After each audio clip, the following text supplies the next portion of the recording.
What up, what up, what up? Welcome back to Lockdown Universe, home of the bizarre, peculiar, and unheard of stories of UFO legend and paranormal horror. Welcome back, welcome back. Happy to be back. Hopefully you guys are doing excellent and taking care of yourselves.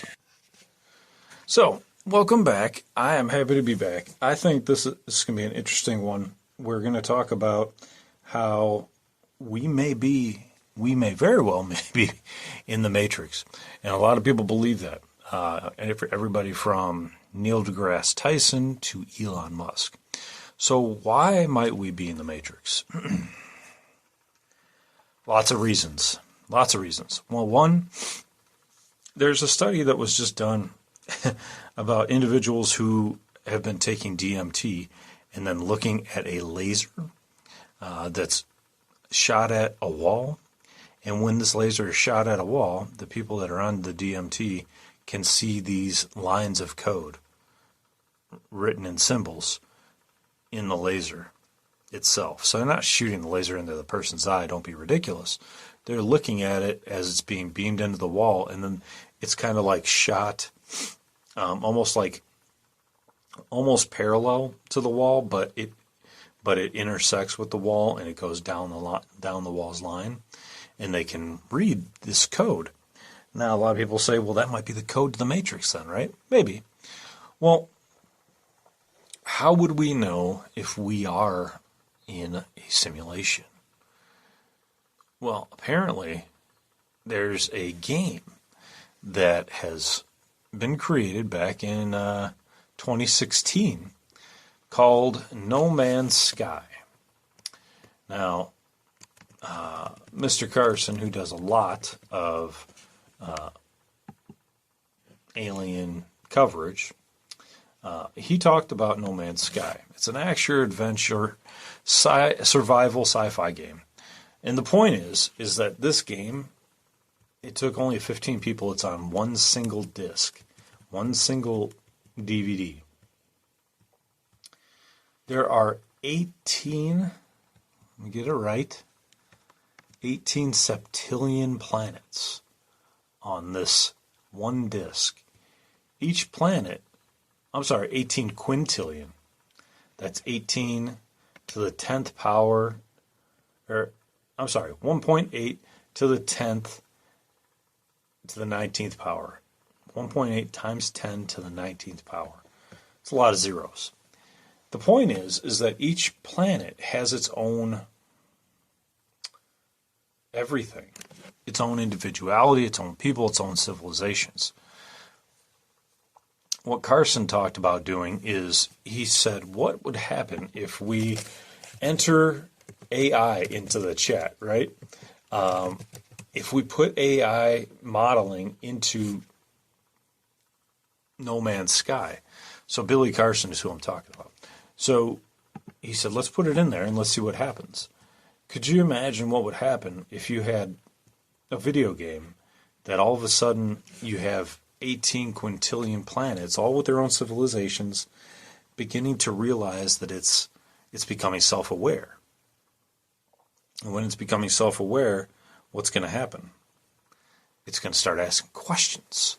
It's going to start becoming alive. And it's going to work together. It's going to build society. It's going to build itself up. Until what? Until it reaches a point where it can no longer move. It can't move outside of the disk, right? Unless it's attached to the internet.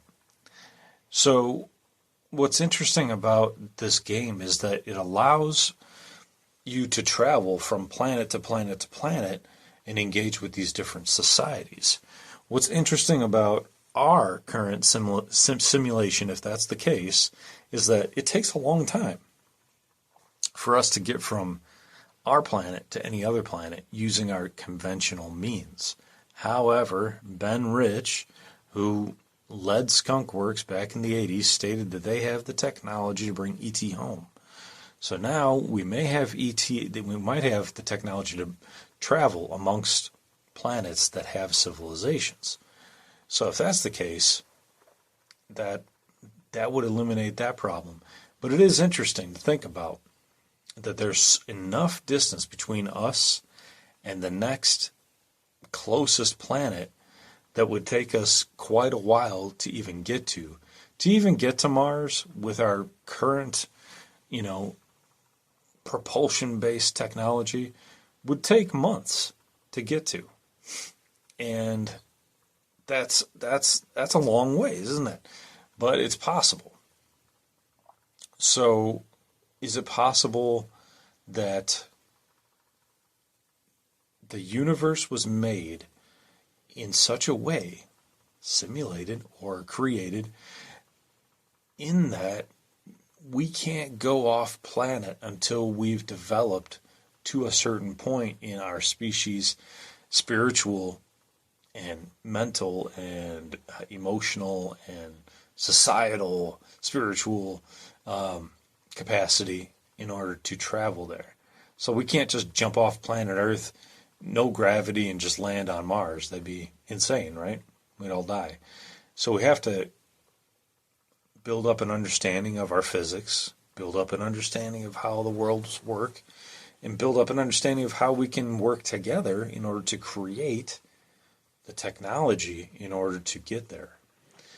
So that is kind of the idea behind this No Man's Sky, is that the No Man's Sky has the capability for you to go from point A to point B and integrate with hostile forces, benevolent forces. You can collect and repair and refuel your craft. You can travel from planet to planet, sky system to sky system, hyperspace to other star systems, and so on and so forth.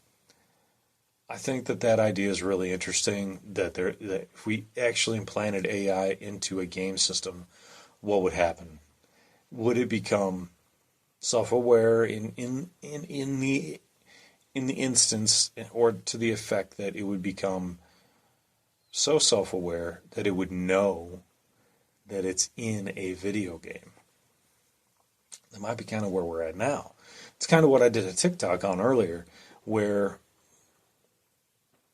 if we were created, and that is where a lot of people have leaned towards. Linda Moulton Howe stated that she interviewed an individual in the government who saw documentation that the government is aware and knows that we are and have been developed by alien species from primates here on planet Earth, maybe even up to 22 times tinkered with our DNA to get to where we're at now, and that if they were able to create us from something already existing, or maybe those primates were put here by them originally. We really don't know, right? But if that's true, and the prevailing theory is that we were used for gold mining in Egypt and then just left here, but what if it's more than that? What if it's not just we were created for gold, but we were created as a harvest farm for the loosh, the energy that comes about when we are in conflict with each other, and they continue to come back, and they continue to tweak us, and they continue to antagonize us into having wars and problems around the world. That may be very true, and that's what a lot of people are saying. So lending this story to the next level, we can look at, okay, well, if we are created, then what happens when we die? And that's always like a real question many people have. Many people say that they have died and come back, and that on the other side it's peaceful and harmonious. And it sounds great, right? Awesome. I hope that's the case. But there's also been stories about people who have gone to the other side, and then they've been tricked by these tricksters that look like they're dead relatives and people of peace and their guardian angels. They've been tricked, and then they've been kind of tricked into the reincarnation cycle. A lot of people say that when you go into the light, which seems to be the way to go, that you want to go into, right? That it would be peaceful, and that light sounds good, right? Go into the light. Who wants to be in darkness, right? But a lot of people believe that if once you go into the light, that starts the whole prison system AI rebirth process all over again just so that they can harvest the loosh from our next troubles and difficulties in the next life. I think that that's a fascinating take on it. Now, does that mean that we're in some sort of simulation where we do have like a real body like Neo and Morpheus did in the Matrix, and they were plugged in to the Matrix and they had to get unplugged and they were just continually living life and the Matrix robots were utilizing them for energy? It sounds very similar, doesn't it, right? They're using their energy as a very powerful 9-volt battery, right? Continuously producing energy, then liquefying the dead to feed it intravenously into the living, right? Sounds like a horrible thing, but is that something that's happening right now, this very moment? Are we all in this perpetual cycle where if we were in this game No Man's Sky, if we just died, we'd just be given another life, right? You have multiple lives like in Super Mario Brothers. You just get a new life and you come back and you do the same thing. And you don't even think about it. And then you get these periods of deja vu. Like Mario breaking bricks multiple times over and over again. He's like, wait, I just did this level, but you died. So you had to come back and try to beat it again. Well, maybe that's the same scenario that we're in. Maybe we are in some sort of simulacra in the simulation, a book that was given to the actors in The Matrix to understand the ideas behind the screenplay of The Matrix. I think it's interesting. I think that it bears it warrants a little bit more further review and investigation. I'd like to look more into it. I often question what's going to happen when we die. I don't know. But I do know that I've read many near-death experiences, and everybody that's come back, including Jeremy Renner, who plays Hawkeye in the Avengers and got ran over by a big vehicle that he had on his property, and died. He did die. A lot of people don't know that, but if you watch his interviews, he says, yeah, I died. And I came back, and he's like, that place is so peaceful. You wouldn't believe it. I want to go back there. I wish I could have stayed. They wouldn't let me stay. Well, if they're an all benevolent, beings on the other planet or the other dimension, then why wouldn't they just let us stay? Just let us hang out. I don't understand why we have to come back. And think about this for a second. If we are all-knowing and all immortal spirits, right? We're spirits that have come into the body, the human body, to learn about being human or learn about, events that we might not understand unless we were in the corporeal, in the meat, then why can't we remember our past lives? And somebody said in the comments section of the TikTok today, they said, hey, guess what? We can remember our past lives. We just have to access it through the hypnosis, but there's another word for it, like not transcendental hypnosis, but the deep hypnosis where you can remember things way back, way back, way back. So I'd like to see what you guys have to say. Do you think we are in some sort of simulation?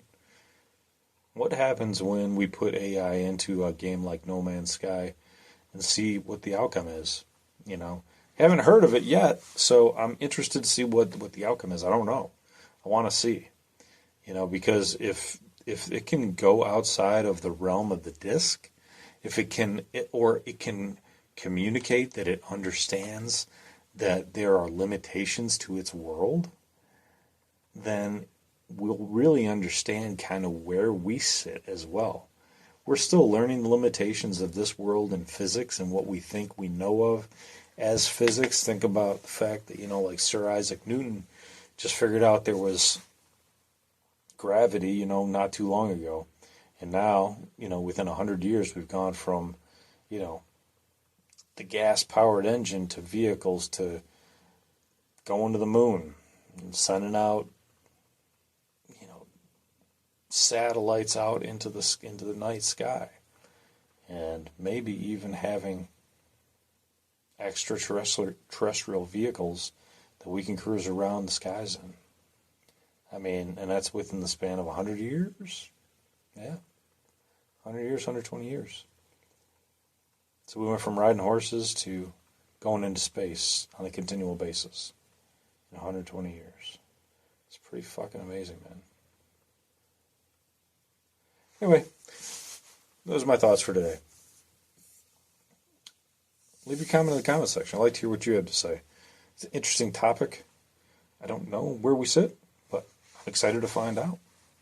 So I hope you guys enjoyed. Take care of yourselves physically, spiritually, emotionally. Follow through on your hobbies and your goals and your dreams. And as always, continue to question the universe around you. Till next time, guys, take care. Locked On Universe out. Peace.